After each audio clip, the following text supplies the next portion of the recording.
Oh, Right, well, good morning. I know we have a few people that have never been to a cafe before and probably don't know who I am, but many of you know who I am. But I'm Jenny Milne, I'm your host for today. We've got three great gentlemen that are going to be having a introductory run through of what they've been doing on some European projects. But in the short time that we've got available just now, housekeeping rules, it is being recorded. Please use the chat box to introduce yourself. For those of you that are regulars, you know what to do. For those of you that are new, find the chat box, say where you are, what country you're in, what role you're doing in your job, and obviously your name.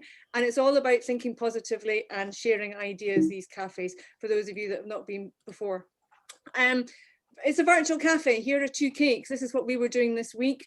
We actually made a Swiss roll, and I don't mean a Swiss gentleman roll down a hill. We made a Swiss roll. The delights of homeschooling means that Junior Bake Off has been watched, so we did that.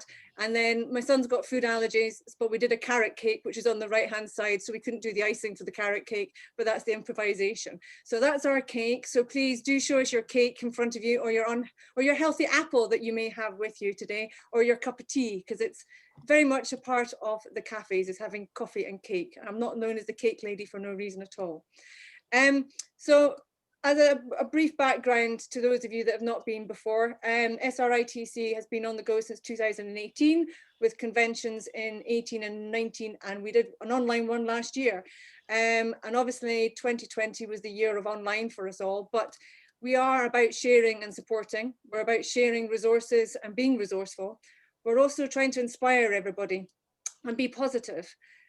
We are a great team, and I've got a lot of musketeers behind the scenes that help out. But more importantly, we are a community of different people, different organisations, different countries that come together that are passionate about rural mobility. So that's SRITC. I'm now going to hand over to Mamba to Hakan. Hakan's had the short straw of knowing me for quite a while, but he is great at being able to give you an overview of the Mamba project. For those of you that were joining us on the hitchhiking cafe that we had in November, you will have seen Bruno. Bruno is going to kindly speak to us about the outcomes from SMARTA. And then last but by no means least, we've got Laurie Pickup, who's going to bring this all together and give us his words of wisdom. So, Bruno, Hakan, without further ado, over to you. Thank you, Jenny, for that introduction, and thank you also for hosting us actually here today. We're very happy to have been invited, and we're very happy that we at last can actually share also our project to the community in UK and around the world, as I hear. The participants are from everywhere. Yeah, Mamba, you can see this is our project. But what does Mamba actually stand for? Yeah, let's get this from off your head. I assume my slides are changing this time. Yeah, perfect. Okay, yeah, Mamba. It stands for maximizing mobility and accessibility of services in rural areas around the Baltic Sea region. So you can see our geographic focus is the Baltic Sea region area, as compared to the SMARTA project, which we'll hear later, which covers all of Europe. So this is the map, and you can see a group of 15 partners have come together and implemented this project, which is just finished actually end of last year, and a time of 3 years. And we have, you can see from number 1 of welfare organization to number 15 national transport administration, and everything in between, municipalities, research institutes, so the usual suspects as well. It will be all a bit quick. I just have 10 minutes, so I will rush through. Please bear with me. But so I won't also go much very deep. But in general, the question is actually about mobility in rural areas. I mean, for me, having worked in this project, this is something which really caught my attention. I mean, how do you bring people actually to use shared mobility? I mean, this is actually what this is about, as well as SMARTA. We'll hear more about that. But This is a picture from one of the areas our partners have been operating with. I mean, does this bus stop somehow look inviting? Does it look like fun? Does it look sexy? I wouldn't think so. And I mean, this is even in blue sky and sunshine. Imagine now on a gray, rainy day, standing here in Schleswig-Holstein in northern Germany. Same here from Finland. I mean, what is this like? When is the bus coming? Where does it go? How do I even reach this bus stop? I don't know. I mean, by foot, it doesn't look like. I mean, it's really something fundamental, I think, which is at the core of the issue. Yeah, the picture here quickly, same everywhere. Again, I won't go into details. It's all red. So depopulation, demographic change, and all related issues and problems we can see here. Yeah, this is the areas we have operated in. So what has Mamba done?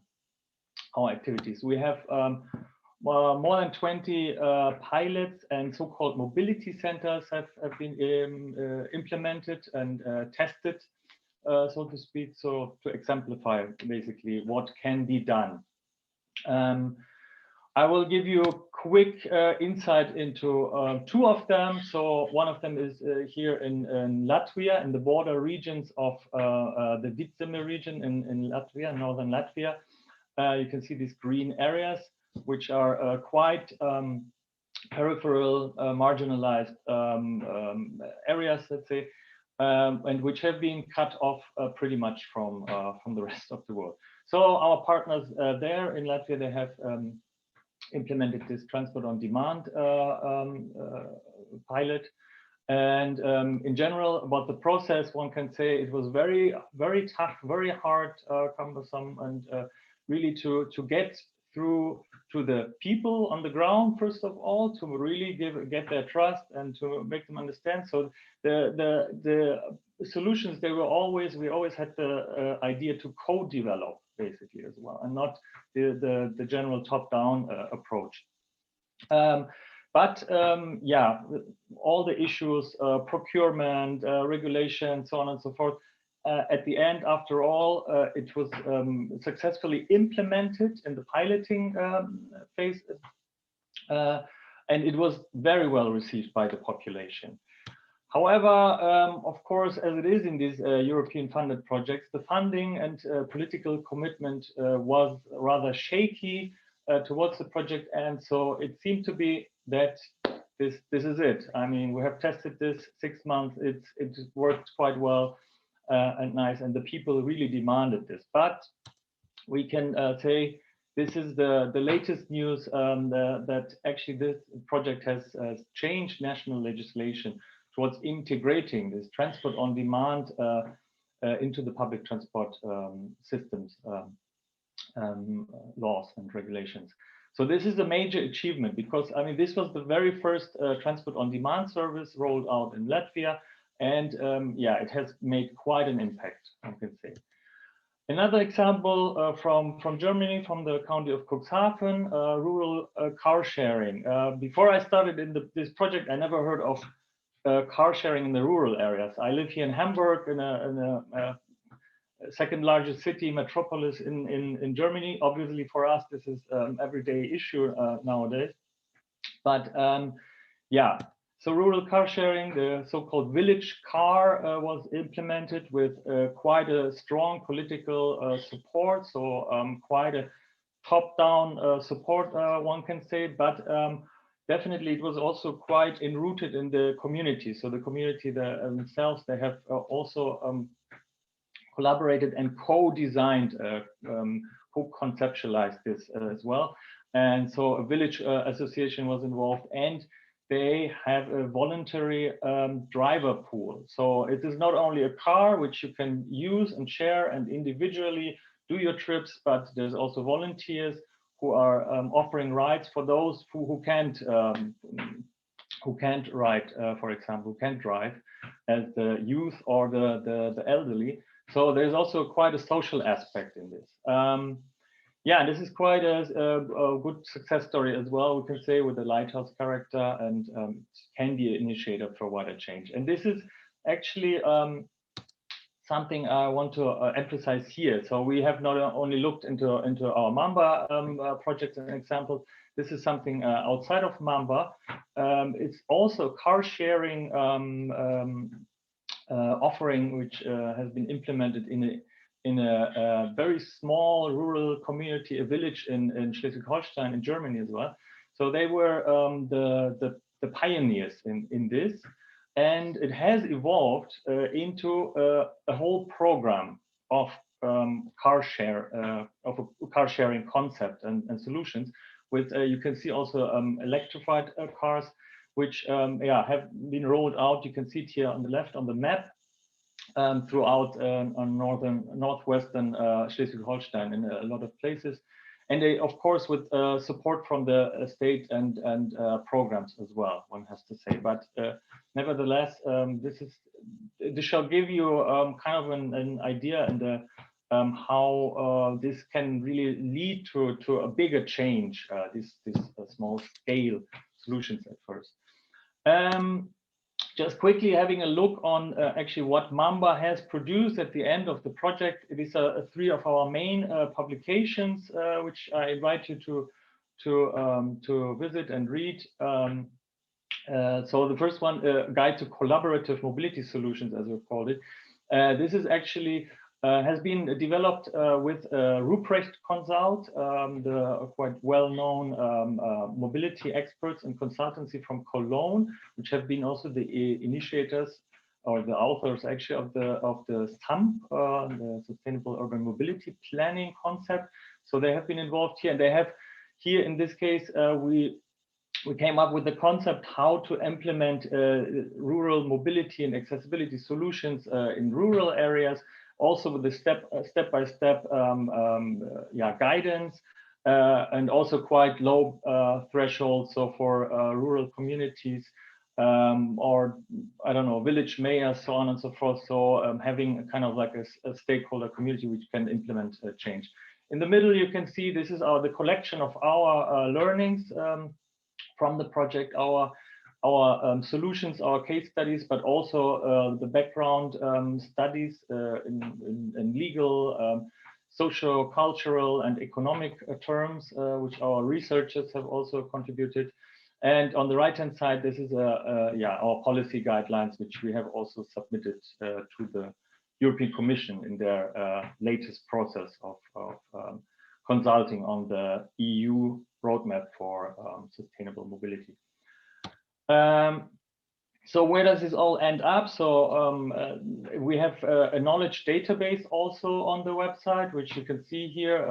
We have a map where you can search for other inspiring, best practice, good practice solutions, where you can access the information, contact these people, and then learn from them.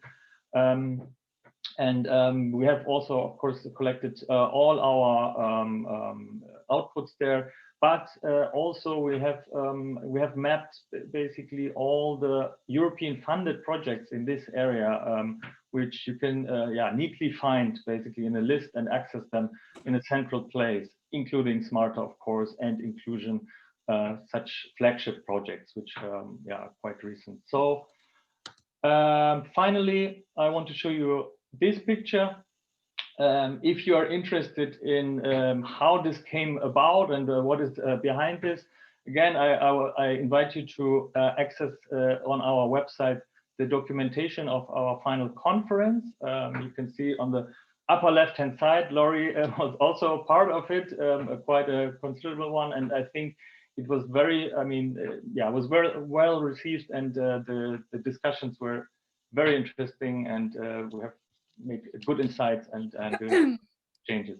Yes, and with that, I come to the end, and again, invite you to visit our website and access all the things I have seen here, and go in depth. So this was me. Thank you very much. Okay, Now Bruno, yep. Yeah, sorry. Yeah, I would. I am to hand over to Bruno, yeah, the colleague from SMARTA, to continue with a bit more in-depth analysis. So this was a quick run through about the issues, and yeah, Bruno, please. Okay, so I can share my screen. So I think you need to stop the screen. Yeah. Okay. So I take my screen. Let's hope it works. I think you already see the screen. You see now in presenter mode, so everybody sees the screen, I hope. If you don't see, just cry. But I should go to this first slide, of course, just going to the first slide. So, hello everybody. Maybe some people already saw me last time, sorry for that. I'm presenting now, I will present now the some findings from the SMARTA evaluation. And yeah, I will also run through it because 10 minutes is not a lot to talk about this. So what SMARTA is, SMARTA was a European project. It was run also for 3 years. We had, among other things, we evaluated 14 pilots and good practices in rural mobility. So they were scattered all over Europe. We had an evaluation framework to do this.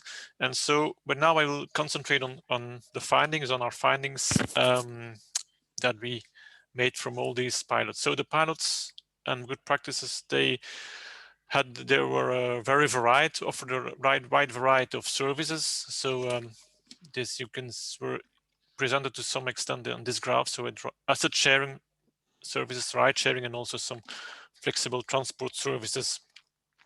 The objective was most of the time, or was always, to provide alternatives for individual car use. And then on the impacts, mainly or generally, we can say that on a quantitative. From the quantitative point of view, the impacts are not very huge. It's already hard to reach people. If initiatives reach 1%, it's already a success. And as in rural areas, there are not too much people. 1% is not much. But of course, as you all know, it's also about the qualitative impacts. And for persons, it can really make a difference. Or for other persons, it really makes a difference, especially for people that don't have a car. But that's nothing new for you. So for sure, there were impacts, but most qualitative impacts for people, there were really a lot of differences. So now I come to the point on how impacts are, or how we can obtain impacts, or how these projects obtained impacts. So it's first starting by setting objectives. So all of the projects, as I already said, had something with providing alternatives for car use. This was, on the one hand side, inspired by combating car dependency, people that don't have a car but are dependent for a car for their journeys. So that's one part of the project, and another part of the project is also people that are car dependent but that have a car, so to which you would like to encourage modal change. And the latter one is much more difficult. If people have a car, to encourage that change, that's really a challenge.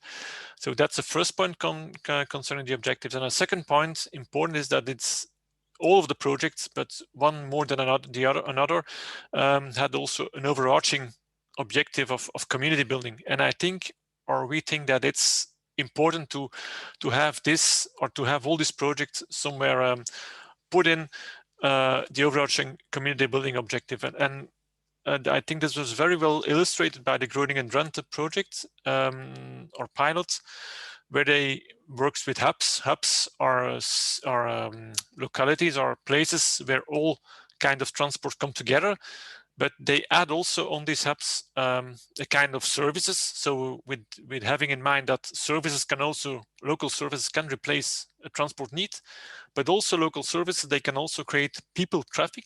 And people traffic are opportunities for people to meet and to connect. And that's really very, very important.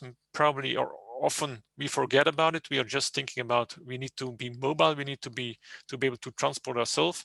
But the more important need for people is really to be connected, to stay connected with other people. So I think that is very interesting from that pilot, concerning also the objectives. And then, yeah, once the objectives are set, people or the projects are starting thinking about what they are doing. And then it's really very important just not to look what is happening elsewhere, but it's really important to start from the local strengths, or that is what we learned, or what we have the impression by seeing the different pilots. So we saw that pilots, they always started from something that was particular to their area. So for example, the burger bus, these are volunteers driving buses in rural areas. So this was very successful, or quite successful in Germany, but there is also a regulatory framework, an administrative framework that allows for that facilitates this. In other countries, this is not the case. And another point, apart from these local strengths, is also speaking with other people, speaking to other stakeholders, and then finding the common interests and building trust. That's really very important, working together to that common interest. Well, if that is done, then it's important just not to put in place or to implement the service, but it's really important to get people on board, to put in place accompanying measures. And therefore, I just put 2 photographs here from similar initiatives. This one was a kind of hitchhiking, organized hitchhiking service in Belgium near my place. And this is a service in France, Rethink, that is quite successful. This one was not successful at all. It was there. The signs are still there from 2008, I think. So 12 years they are at the side of the streets, but they're not used. There are nobody waiting at that sign. While the other one is quite successful, depending on the areas. But you see, all these areas in France are covered or will be covered by the organized hitchhiking service Rethink I spoke about last time. Just all this to tell you that the Rethink, they had really, and they're still further developing the way on accompanying the service. So it's important to get your users, to know the different needs of the users, and also to know their values, that you can really tailor your messages and approach your potential user groups with those knowledge in mind.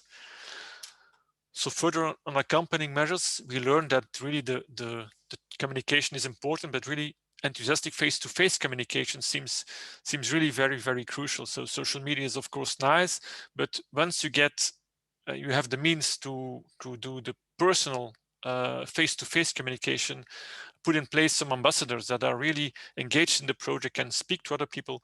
That's really important and crucial to make the project successful, or the project and pilot successful. There are of course other elements, but that was really a key lesson. Also, of course, it's good and interesting and important to empower the people themselves and to get them participating in the project. So this is a bit more general things about the project. So about objectives, about setting up the pilots, the own strengths, and then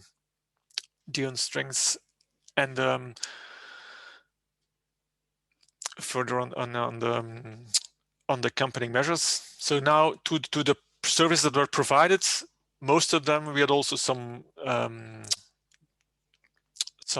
demand, transport responsive demand, but here I focus on the asset sharing and the ride sharing, as also Hakan already did, speaking about the asset sharing. So what we saw that there were some examples, but the financing is really difficult or challenging. So to really set up a viable business case, it's important to have a good sponsor, and maybe your local situation can provide this. So that's was the case in Austria, for example, or also in Portugal, where with the cycling industry, but that's not always the case. So that's the challenge over there.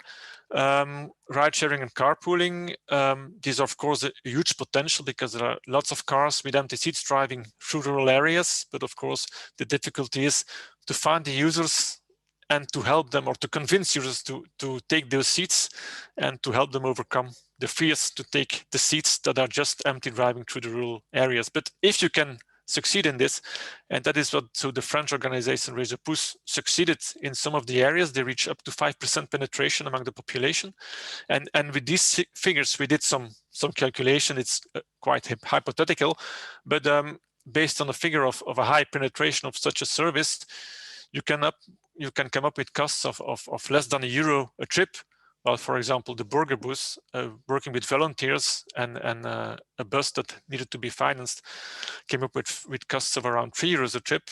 JRT services can have around 10 or more euros a trip. So it's really it is really interesting if you can convince people overcoming their fears to step in such a ride sharing and carpooling service. Further elements that needs to be taken or kept in mind concerning if you set up a new service.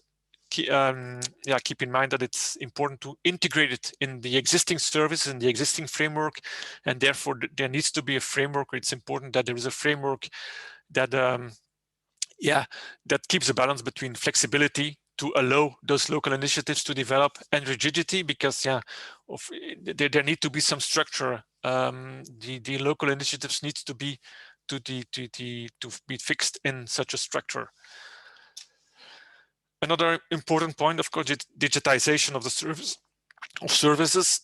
Sorry, digital tools, they are really enablers. They provide a lot of possibilities, opportunities to make rural mobility and other mobility, but rural mobility more convenient.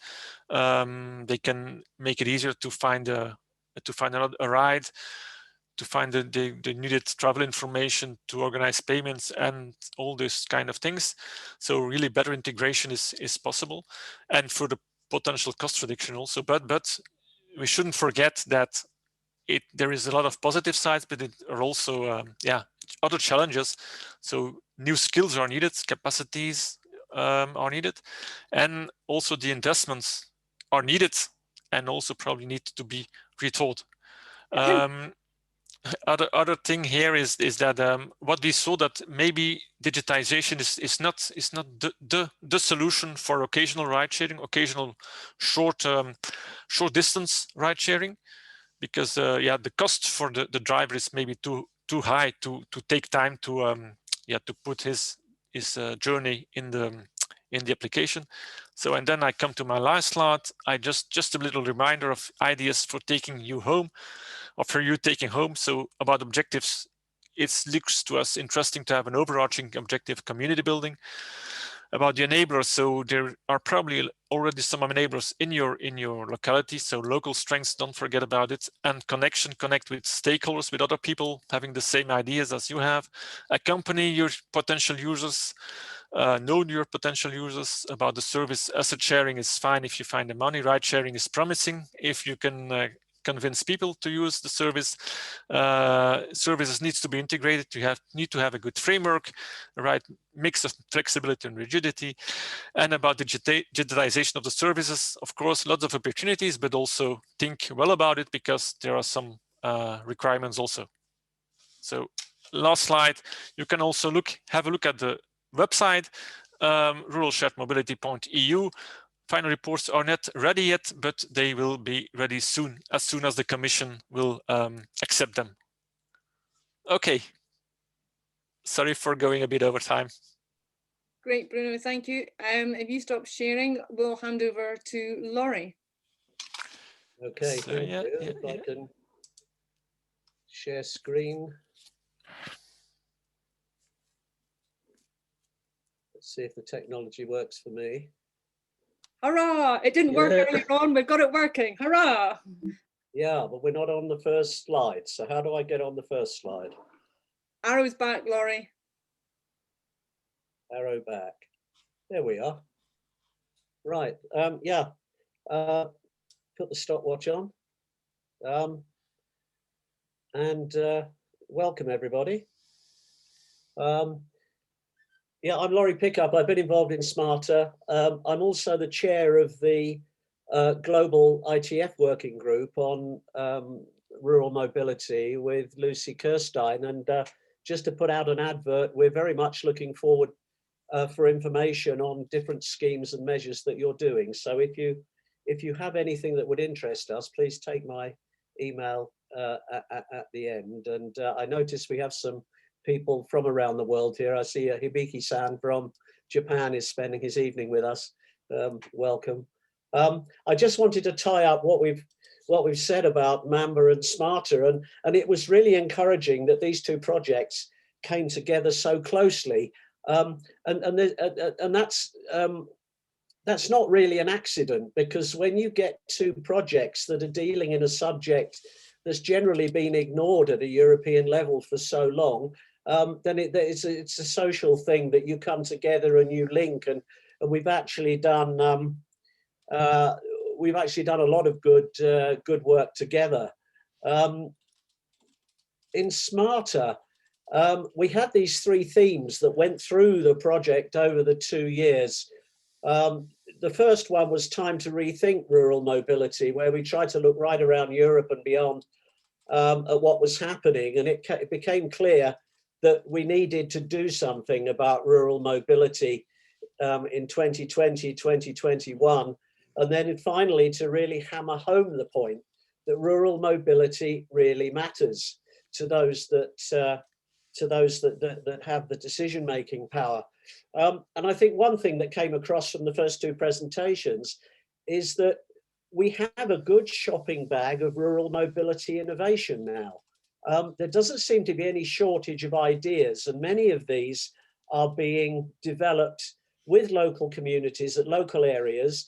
And so there's a shopping bag that other areas can take some of these ideas and to customize to their local area. And Bruno showed this example, the so-called atomium that we have in SMARTA, which shows that around a core of fixed route bus and rail, you can have all these different sharing services.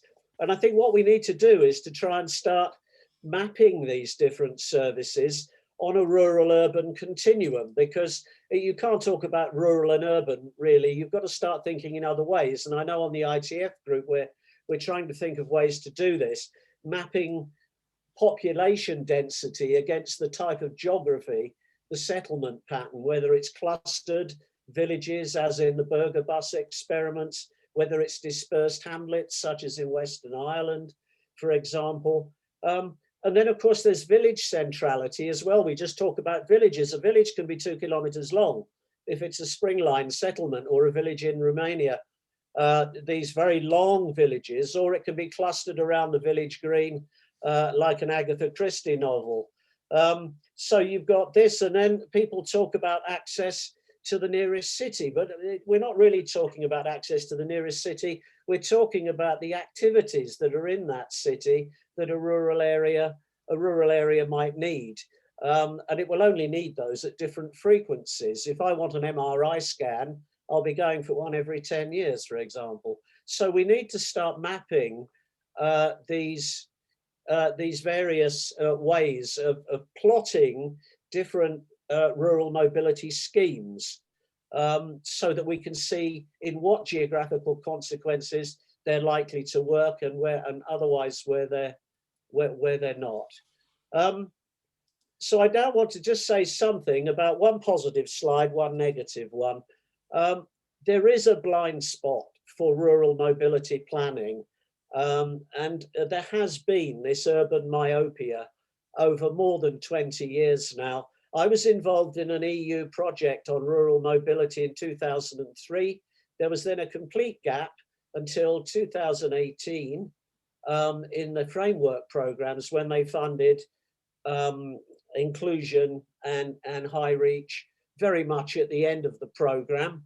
And there was nothing in between. Everything was urban, and you had this myopia.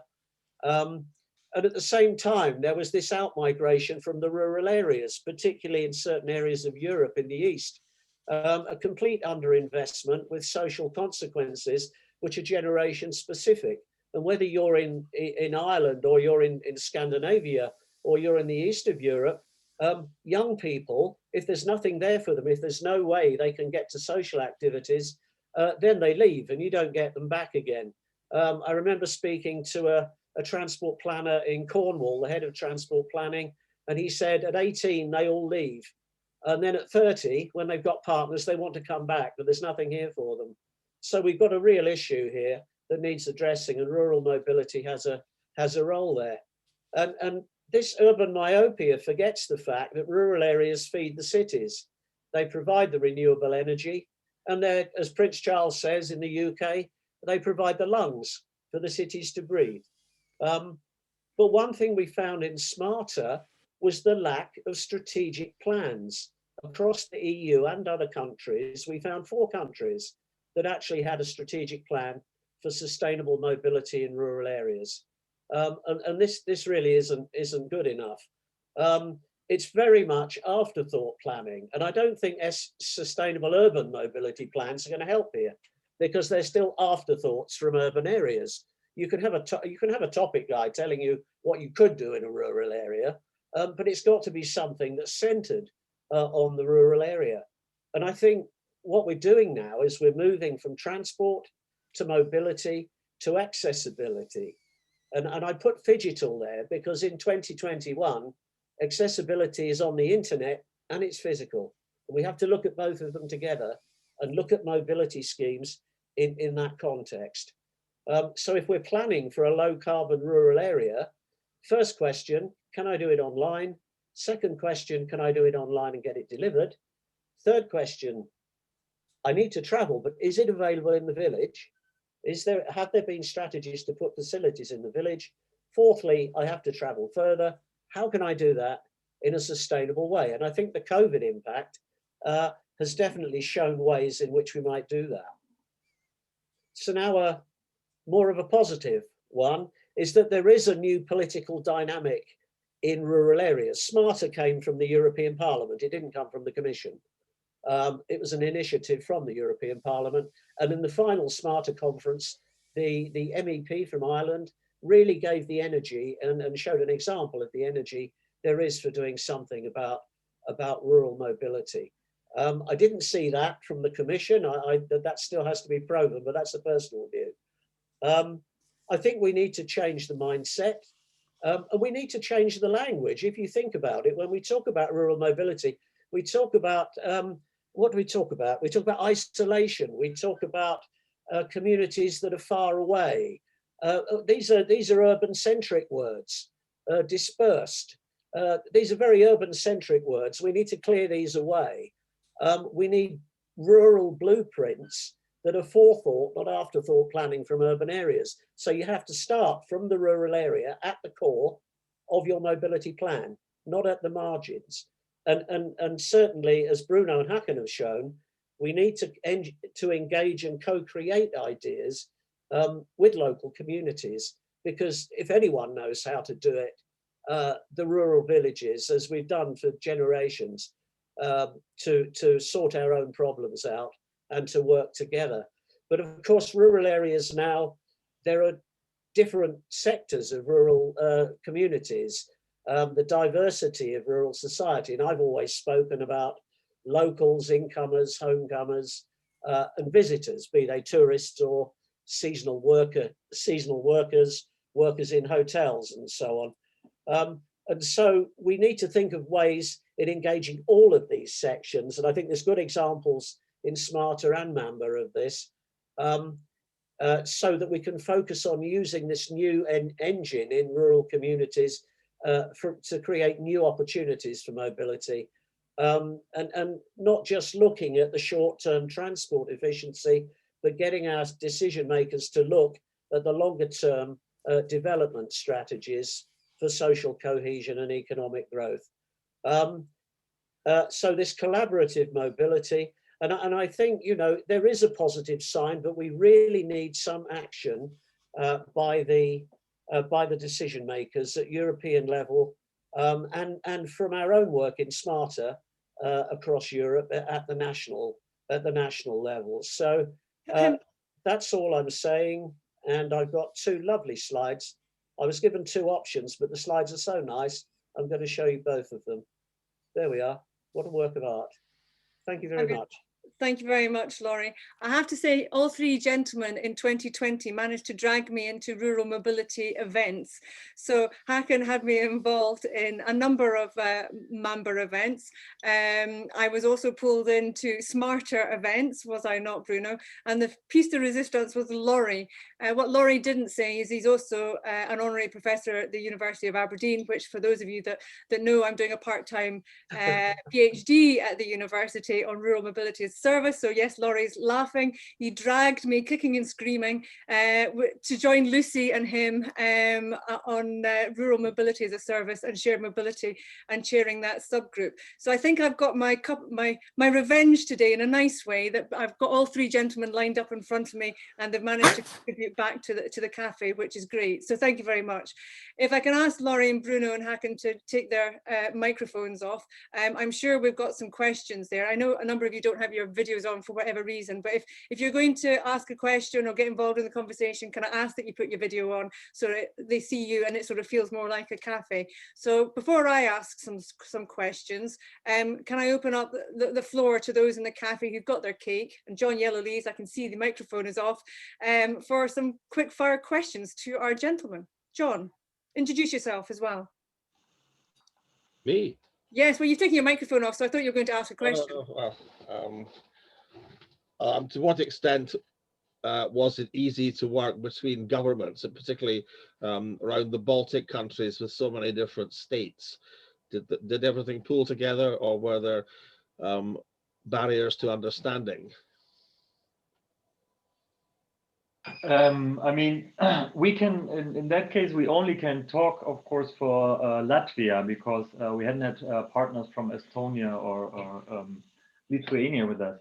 And I believe actually our colleague from Mamba is with us here. I mean, she can tell you much more about it, because as I was saying, I mean, it was quite a process with the national level involved, with the public transport regulation, and then implementing these local solutions. A transport on demand system never have been seen before, and so this was, I mean, it was quite an effort, as much as I could tell from my perspective. But yeah, and I don't know, Anita, if you want to jump in, if you're still with us, yeah, she's there. If you can share your perspective on that, yeah. But again, as I said, I mean, after this whole process, at the end of these 3 years, and this is something I have to say, I mean, this is for us, it's kind of like one of the main achievements in the project, to have really impacted on the national legislation there in Latvia. And there you can actually also see like what these European projects can also do, what a change they can achieve. So this was for us very encouraging to see. Anita, do you want to say anything? Well, hi to everybody. Yes, I just can totally agree to Hakan. This was a big effort for us and a challenge as well. So we actually raised a discussion on national level. The transport sector is actually not really flexible for innovations and new good practices, new pilots. And we're really lucky to push forward on national level the discussion for the changing actually legislation to allow some new innovative approaches in the transport sector. So still the work continues until whether the project is already ended, but we hope for the best. So yes, till the end of this year, there should be some new legislation, which we hope to see also working now in Latvia. So yes, I totally agree that this was a great example how European Union projects can actually give a lot of benefit. Bruno, Laurie, do you want to contribute any more to that question? No. No, Laurie's gone very quiet. I have a habit of picking on people, as if you have never been to a cafe before, to ask questions. So Rennie, I'm sure you've got a question sitting there. So would you like to introduce yourself and fire a question away to our panel? And I'll pick on somebody else shortly too, by the way. Yeah, thanks for the heads up for that one. So yeah, I'm Renee. I work for Midlands Connect, which is a subnational transport body. So we are a partnership. We don't deliver transport schemes ourselves, but we help our local authority partners to make the case for investment and to provide the evidence, all those sort of things. So it's all about coordination, collaboration, all that sort of thing. So well into the spirit, I think, of the cafes here. So I spoke to one of our local authorities earlier this week, and they have a number of different DRT schemes across their county. And one of the things they did recently was, recently in the last few years, is they set up one single phone number for people to ring to access all those different services, which is great. I really like that they've done that, but they're now looking into app-based DRTs. And they are under the impression that the cost per passenger journey is going to be higher for an app-based DRT than it is for existing bus services. So I was just wondering whether anyone's got any thoughts on that. Bruno, Hakan, Laurie, from your experiences? Oh, Brian, go on. Well, I can comment on that. With Community Transport Glasgow, we, I'm not going to plug any company's software, but it all comes back to going to the market and sitting down and looking at specking your job. And depending on who's giving you the advice on the cost, if it's coming from the existing supplier or whatever. And that's where having a co-creation type workshop with all the stakeholders involved to look at the true costs. But when you're looking at costs, please don't just look at the cost of the technology. Look at the cost of not providing the technology and not providing the service. Because if you look at the cost benefit analysis between the provision of transport service and technologies, sometimes the social costs of not providing the transport service and the support technologies are far, far greater. So don't just look at the true costs per head, per passenger. Look at the impact costs of not doing it in the rural areas. I have a feeling I'm feeling our panel will want to reply to that, and then I'll go to Rachel. If I just say something, yeah, I think Brian's absolutely right. I think technology really has an important role to play. I just make a point though that's come from some of our schemes in the Alps, where they were talking about mobility as a service, and they were saying that the technology can be fabulous and linked together, but if the rural transport investment and the services on the ground are very fragile and volatile and starting up and failing and don't have the infrastructure, then it doesn't really matter what the platform's doing. If the service on the ground can't deliver that, then it's a problem. So this is what they're saying. So I think it's a real partnership to try and maximize the benefits of both of them. And could I say that after one of your previous events, I tried to look Renee up on the on the internet because she gave such a good presentation and she was ticking all the boxes and I couldn't find her. So I'm absolutely very pleased that I've got you now. I'll be in touch. I'll put the two of you in contact, Laurie. Thank you. Thank you. Anybody else want to contribute to Renee's question before I move to Rachel? Okay, Rachel, over to you. Hi folks, so I'm Rachel Murphy, I'm Director of Scotland with the Community Transport Association, and I think my question is probably for Laurie. I was really interested in what you were saying about kind of changing from an urban-centric perspective to kind of rurally minded and it not just being kind of the leftovers.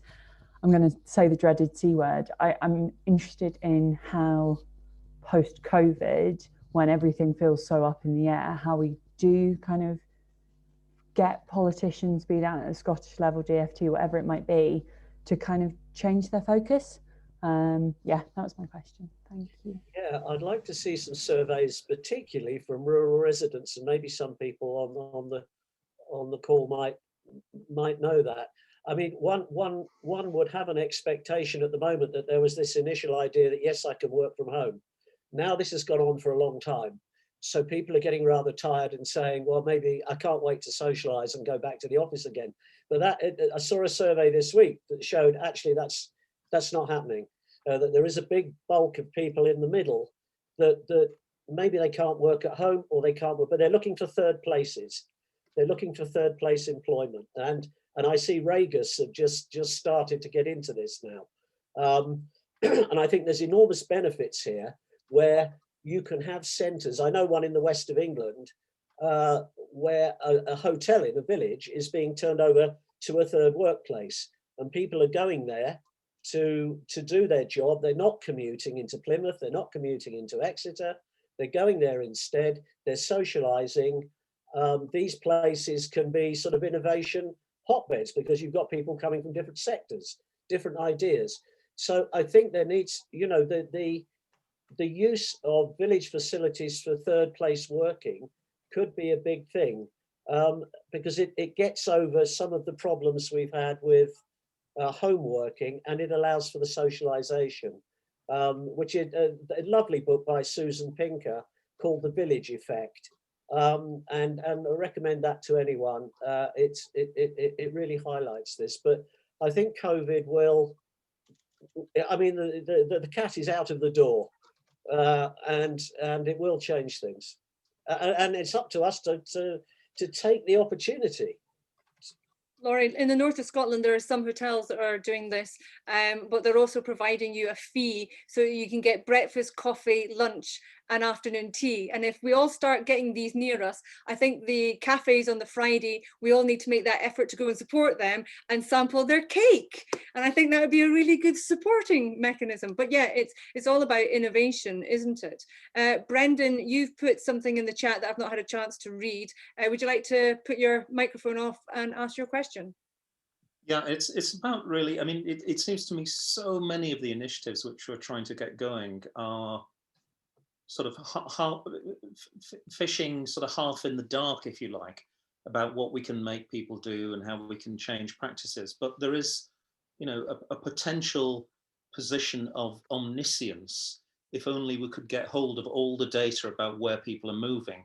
And that's very difficult and very expensive to gather or to set up to gather from scratch. But it is actually already being done by the likes of Google and so on. They have such rich data, but it's proprietary. You know, we've got a climate crisis. We have to change transport. This isn't optional. So is there a case for, you know, legislation to compel them to share it at some level of abstraction, so that we can more rationally plan transport services?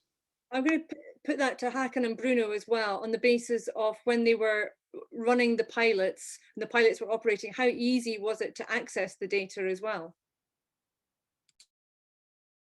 They're both on mute, so you need to unmute yourself while you're thinking. I mean, data was like that's definitely an issue, and I think Bruno has also mentioned it. I mean, accessing actually data, I mean, surveys, and including the communities. It was an issue in our case, but we were not a research project per se. So from that point, one could probably do better.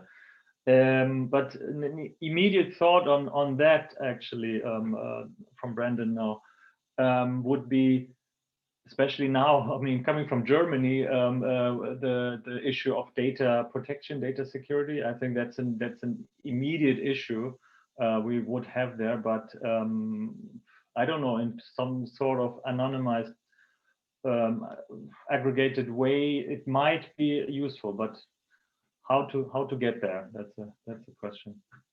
Bruno, Laurie, any thoughts? I just can confirm what Hakan and yeah, what Hakan says. So and also Brandon says. So there's data that's crucial. It was a big challenge for us for the evaluation also to get the data, because even for the pilot it was always difficult to get the right data, and that's really an enormous challenge, and it's a pity, because you need to evaluate and to learn and to that's so.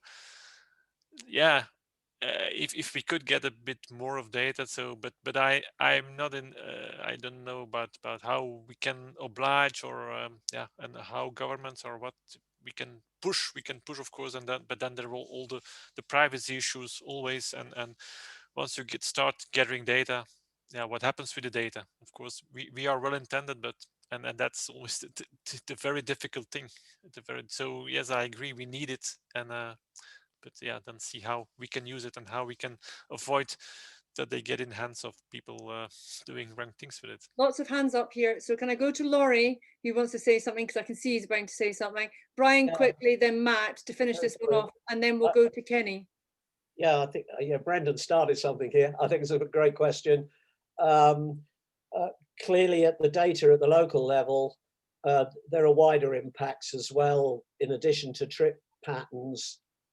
impacts on communities. So I agree with that. I wanted to make a point about the higher level, that we need to move from a predict and provide planning framework, which we've had for many decades now since the post-war, to one of vision and validate, where we create the low carbon vision that we need for a rural area, and then we work a pathway towards it. So I think there are two levels. I think at the level that Brendan's talking about, yeah, we definitely need more data, we need more evidence.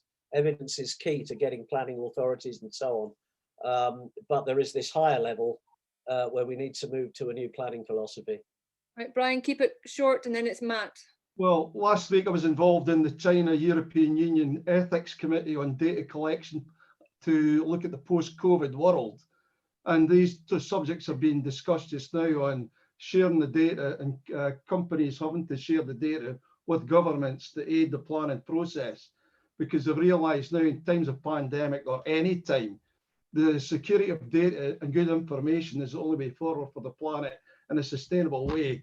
And now Biden's joining that committee, so it's going to be America, Europe and China that are driving this together.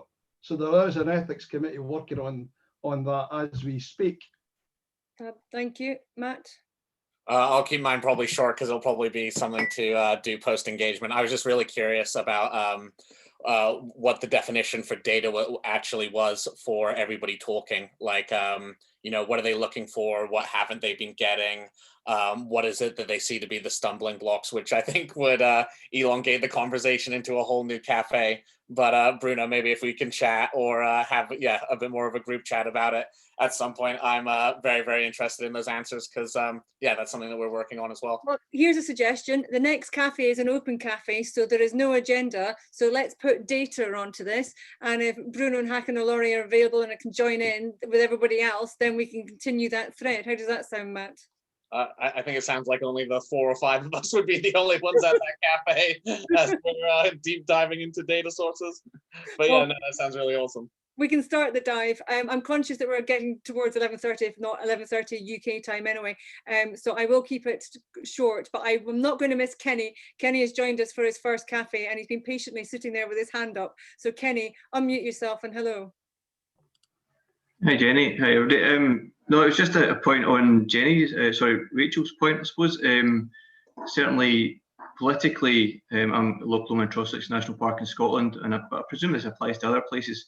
Some of the COVID points we've had and the political interest we're getting is generated through obviously carbon, but also visitor management pressures. You know, I'm in the national park, so it's a hotspot for visitor journeys into a rural context where low residential numbers, but huge volumes of carbon associated with transport. So like I am being let off the leash to address that issue, but so it's issues around transport and residential need, but that's not what's driving it. Politically, what's driving it is carbon, and politically what's driving it is capacity and capacity for cars. So it's really interesting that, like, you know, obviously we want to improve lifeline services, and all the transport partners who have been failing to deliver is because their statutory duty is all around lifeline services, and we're into that as well, obviously. But in terms of building the business plan and the political support, it's all around visitor capacity and carbon, because we're celebrating more and more people going in the outdoors, and now our paths are, instead of having 20,000 a year, they're having 150,000 a year, and that changes the business plan, that changes the economics around that, which will mean the residents in those areas will have better services, but those services are obviously subsidised through income through visitors. So, you know, all our kind of rural areas, and I'm talking about Scotland as a whole here, because there's very little rural Scotland that isn't tourism either existing or potential. So it's shifting what I mean, 2 politicians this week have just asked for a further briefing note on some stuff we're doing. They really want to switch this, because the local authorities and the regional transport partners, they're tied, their hands are tied.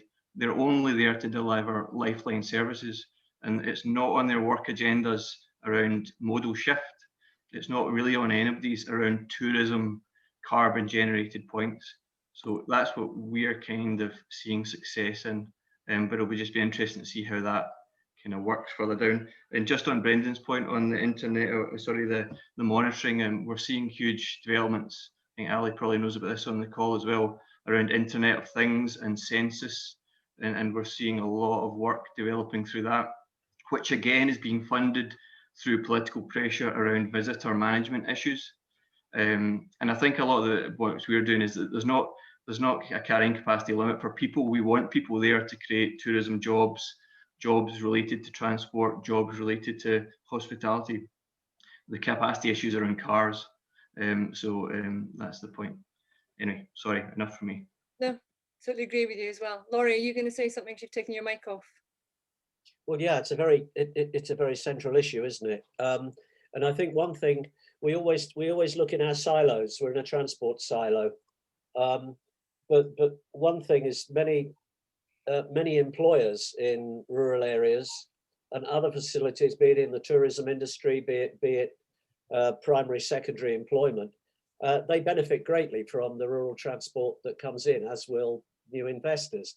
And we need to be looking at business plans where they do cross-subsidize, that transport is a derived demand. Other people are benefiting from it, therefore they should pay for it. And we need to look at these new business models whereby different actors come in and help to support. In Germany, in the Burger Bus, for example, we did have support from local employers coming in to support the community service there. But there must be much more elaborate or better financial models that one could look at. In Kilkenny in Ireland, we had the option, although it was difficult with COVID, to actually trial the service.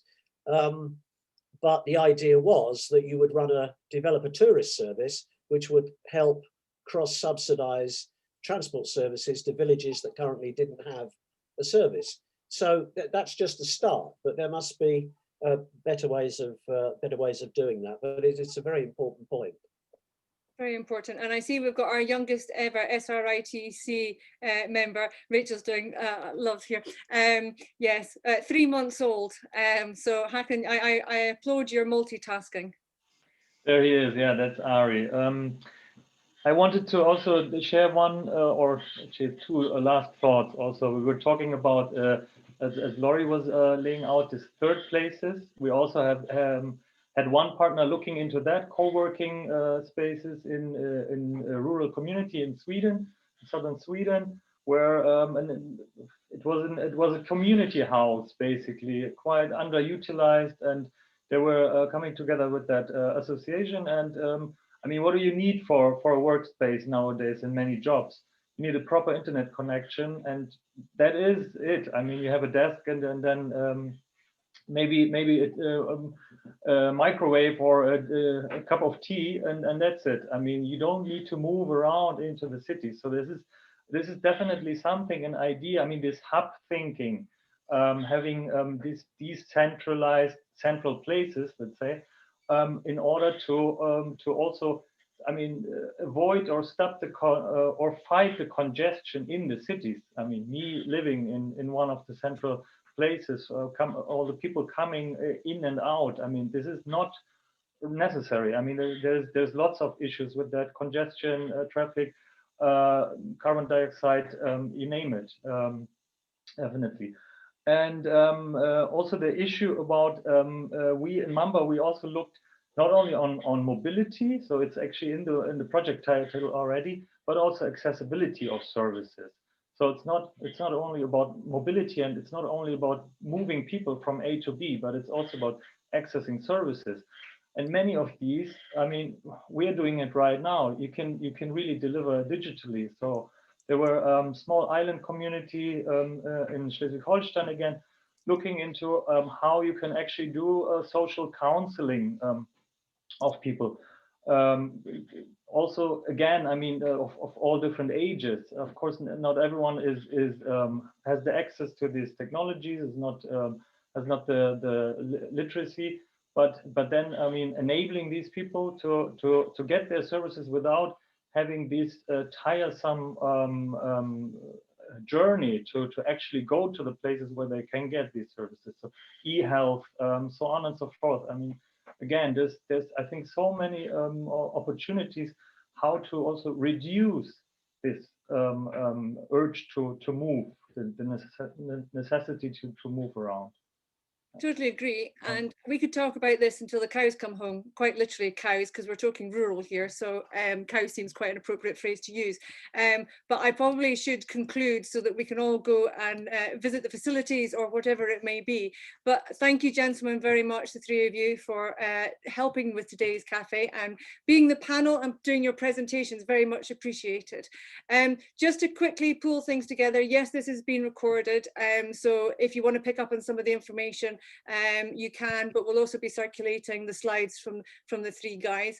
You may have seen in one of my emails, Walk and Talk Club. This is about trying to get you out and about so you're not sat in front of a screen all the time. So I shared my suggested podcast, which was actually to do with electric vehicles, and was Chris from Top Gear, which is very worth doing. But what we're looking and hoping to do later on in the year is to actually produce some of our own podcasts so that we can all go out at the same time and go for a walk and then reconvene back indoors. But for now, please do share some suggestions for podcasts. It doesn't need to be transport related, just things that we can chat about, particularly in the next cafe, which will be at the end of next month in February. So just to recap on what should be in your diary, as you know, we've done a new booking system, which is on the ruralmobility.scot website, and you can go, we're still tweaking with it, so bear with us, but you can go in and book for all of them and they'll save into your diary. But Open Cafe, as I suggested, is next month.